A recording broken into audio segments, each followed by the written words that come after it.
दीन दयाल बिरद संभारी, हरहु नाथ मम संकट भारी। बोलिए सियापति श्री रामचंद्र की जय, पवन सुत हनुमान की जय। प्रिय श्रोताओं, आज ज्येष्ठ मास का अंतिम मंगलवार है। ज्येष्ठ महीने के हर मंगलवार को बुढ़वा मंगलवार की पूजा की जाती है।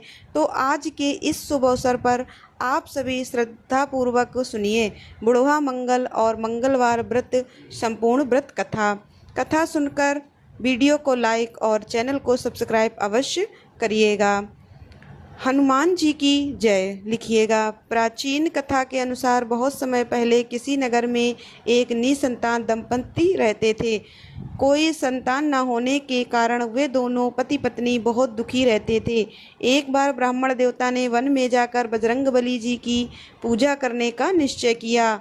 वहां जाकर उन्होंने विधि विधान से हनुमान जी की पूजा अर्चना की और उनसे पुत्र प्राप्ति की कामना की। इधर घर पर ब्राह्मण देवता की पत्नी भी संतान प्राप्ति के लिए श्रद्धा पूर्वक प्रत्येक मंगलवार का उपवास करती थी। वह मंगलवार को पूरे दिन व्रत रखती थी और शाम को भोजन बनाकर पहले हनुमान जी को भोग लगाती थी, उसके बाद ही स्वयं प्रसाद ग्रहण करती थी। एक बार किसी कारण से वह ब्राह्मणी व्रत वाले दिन भोजन नहीं बना पाई और न ही बजरंगबली का भोग अर्पित कर सकी। उस दिन उन्हें बहुत दुख हुआ। उन्होंने निश्चय किया कि अब वह अगले मंगलवार को ही हनुमान जी को भोग लगाने के पश्चात ही भोजन करेंगी। इस प्रकार ब्राह्मणी लगातार 6 दिन तक भूखी प्यासी पड़ी रही और जब मंगलवार आया तब उस दिन वह बेहोश हो गई। हनुमान जी उनकी आस्था और लगन देखकर बहुत प्रसन्न हुए। उन्होंने वरदान स्वरूप ब्राह्मण की पत्नी को एक बालक दिया और कहा, हे ब्राह्मणी, यह बालक बहुत तेजस्वी होगा और तुम दोनों पति पत्नी की खूब सेवा सत्कार करेगा। संतान पाकर ब्राह्मणी की तो खुशी का ठिकाना ही नहीं रहा। मंगलवार व्रत के फल स्वरूप हनुमान जी ने ब्राह्मणी को पुत्र दिया था, इसलिए उन्होंने बालक का नाम भी मंगल रखा।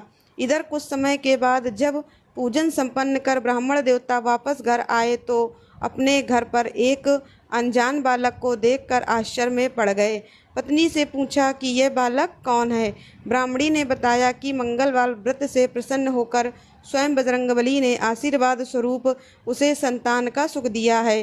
किंतु ब्राह्मण देवता को अपनी पत्नी की बात पर विश्वास नहीं हुआ और एक दिन अवसर पाकर उन्होंने उस बालक को कुएं में गिरा दिया। जब ब्राह्मण देवता घर वापस आए तब ब्राह्मणी ने उनसे पूछा कि हमारा पुत्र कहाँ है। तभी ब्राह्मण देवता के पीछे से मंगल मुस्कुराता हुआ आकर माँ से लिपट गया। उसे जीवित देखकर वह ब्राह्मण देवता अचंभित रह गए।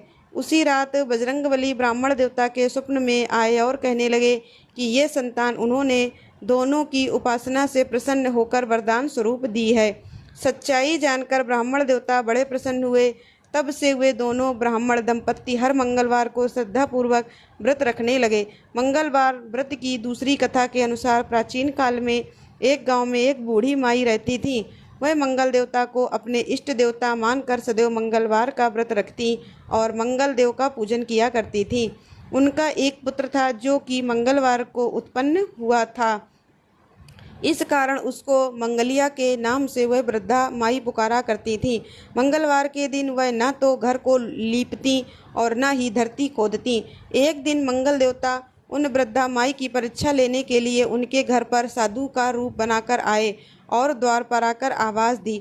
तब बूढ़ी माई ने कहा, महाराज क्या आज्ञा है। साधु महाराज कहने लगे कि बहुत भूख लगी है, मुझे भोजन बनाना है, इसके लिए तुम थोड़ी जमीन लीप तो दो, तुम्हारा बड़ा पुण्य होगा। यह सुनकर बूढ़ी माई ने कहा, महाराज आज तो मंगलवार है और मैं मंगलवार का व्रत रखती हूँ, इसलिए मैं आज के दिन चौका नहीं लगा सकती।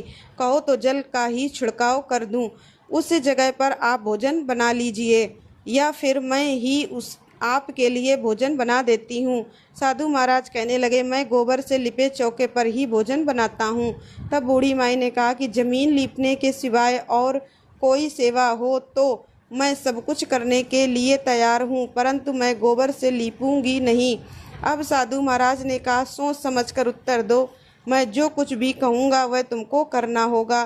तब बूढ़ी माई कहने लगी, महाराज पृथ्वी लीपने के अलावा जो कुछ भी आप आज्ञा करेंगे मैं उसका पालन अवश्य करूँगी। तब बूढ़ी माई ने ऐसा 3 बार वचन दे दिया। तब उन साधु महाराज ने कहा कि अब तू अपने लड़के को बुलाकर औंधा लिटा दे, मैं उसकी पीठ पर भोजन बनाऊंगा। साधु की बात सुनकर बूढ़ी माई चुप हो गई। तब साधु महाराज ने कहा, बुला अपने लड़के को, अब सोच विचार क्या करती है। बूढ़ी माई मंगलिया मंगलिया कहकर पुकारने लगी। थोड़ी देर बाद उनका लड़का आ गया। बूढ़ी माई ने कहा, जा बेटे, तुझको बाबा जी बुला रहे हैं। लड़के ने बाबा जी से जाकर पूछा कि क्या आज्ञा है महाराज जी। साधु महाराज ने कहा, जाओ और अपनी माता जी को बुला कर लाओ।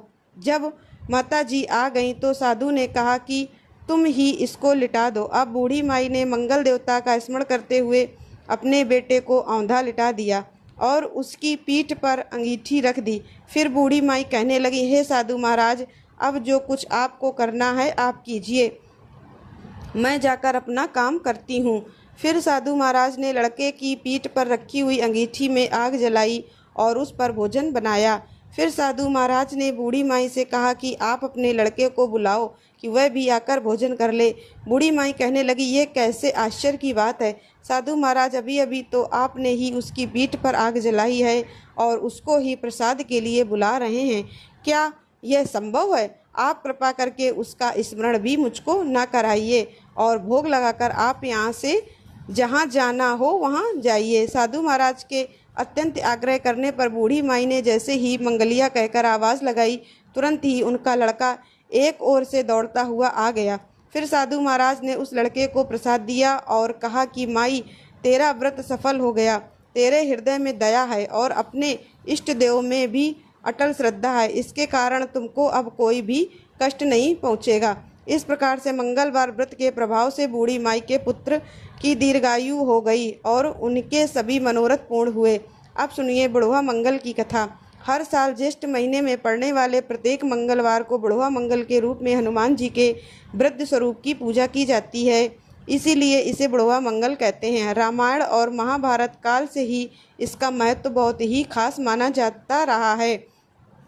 पहली मान्यताओं के अनुसार ऐसा कहा जाता है कि एक बार महाभारत काल में हजारों हाथियों के समान बल वाले भीम को अपनी शक्तियों पर बहुत घमंड हो गया था और भीम के घमंड को चूर चूर करने के लिए एक बार हनुमान जी ने मंगलवार को बूढ़े वानर का रूप धरा और भीम को हरा दिया। तभी से इस दिन को बूढ़े मंगल के नाम से मनाया जाने लगा। दूसरी कथा के अनुसार कहा जाता है कि रामायण काल में एक बार सीता माता को खोजते हुए जब हनुमान जी लंका पहुँचे तब रावण ने बंदर कहकर उनका अपमान किया। रावण के घमंड को चकनाचूर करने के लिए भी हनुमान जी ने वृद्ध वानर का रूप धारण किया था और जिस दिन भगवान ने यह रूप धारण किया था उस दिन ज्येष्ठ मास का मंगलवार था और उस दिन बजरंगबली ने विराट स्वरूप रूप धारण किया था और उनकी पूंछ से लंका को जलाकर लंकापति रावण का घमंड चूर चूर किया था। आइए अब इन कथाओं को विस्तार से सुनते हैं। सतयुग, त्रेता युग और द्वापर युग में भगवान अपने भक्तों का कल्याण करने के लिए अनेक लीलाएं करते रहे हैं। द्वापर युग में जब पांडव वनवास का जीवन व्यतीत कर रहे थे तब उनमें सबसे बलशाली भीमसेन को अपने अद्भुत पराक्रम और शक्ति पर बहुत गर्व हो गया था। वे सोचते थे कि संसार में उनसे अधिक बलवान कोई नहीं है। उनके मन में यह अभिमान धीरे धीरे बढ़ता जा रहा था। भगवान श्री कृष्ण जानते थे कि अभिमान मनुष्य के पतन का कारण बनता है। दूसरी ओर पवन पुत्र हनुमान जी भी ये देख रहे थे कि उनके छोटे भाई भीम के हृदय में बल का अहंकार घर बना चुका था। तब उन्होंने निश्चय किया कि समय आने पर वे भीम का अभिमान दूर करेंगे और उन्हें सच्चे बल का अर्थ समझाएंगे। फिर एक दिन की बात है, वनवास के समय द्रौपदी ने एक अत्यंत सुंदर और सुगंधित पुष्प देखा। उस दिव्य पुष्प की सुगंध दूर दूर तक फैल रही थी। द्रौपदी उस पुरुष को देखकर मोहित हो गई और उन्होंने भीमसेन से कहा, स्वामी ये देखिए, ये पुष्प कितना सुंदर है। अगर आप मेरे लिए ऐसे ही कुछ और पुष्प ला दें तो मुझे बहुत प्रसन्नता होगी। द्रौपदी की इच्छा सुनकर भीम तुरंत तैयार हो गए। वे अपनी विशाल गदा लेकर उस पुष्प की खोज में घने वन की ओर निकल पड़े। जंगल अत्यंत घना था, ऊंचे ऊंचे वृक्ष, भयंकर पशु और दुर्गम मार्ग थे, परंतु भीम को तो अपनी शक्ति पर इतना विश्वास था कि उन्हें किसी बात का कोई भय ही नहीं था। वे गर्जना करते हुए आगे बढ़ रहे थे। उनके कदमों की ध्वनि से वन के पशु पक्षी भी भयभीत होकर भागने लगे। चलते चलते वे एक ऐसे मार्ग पर पहुंच गए जहां एक अत्यंत वृद्ध वानर लेटा हुआ था। वह इतना बूढ़ा दिखाई देता था कि मानो उसके शरीर में बिल्कुल भी शक्ति शेष न हो, और उसने अपनी लंबी पूंछ मार्ग के बीचों बीच फैला रखी थी, जिससे रास्ता बंद हो गया था। तब भीम ने ऊंचे स्वर में कहा, ए वानर हटो, मेरे मार्ग से मुझे आगे जाना है। वृद्ध वानर ने धीरे से आंखें खोली और अत्यंत विनम्र स्वर में कहा, वत्स, मैं बहुत बूढ़ा हूँ, मेरे शरीर में उठने की शक्ति भी नहीं है। अगर तुम्हें जल्दी हो तो मेरी पूंछ हटाकर निकल जाओ। यह सुनकर भीम मुस्कुराए। उन्हें लगा कि इतनी सी बात के लिए यह बूढ़ा वानर बहाने बना रहा है। उन्होंने गर्व से कहा, मैं भीम हूँ, मेरी भुजाओं के बल से बड़े बड़े पर्वत कांप उठते हैं।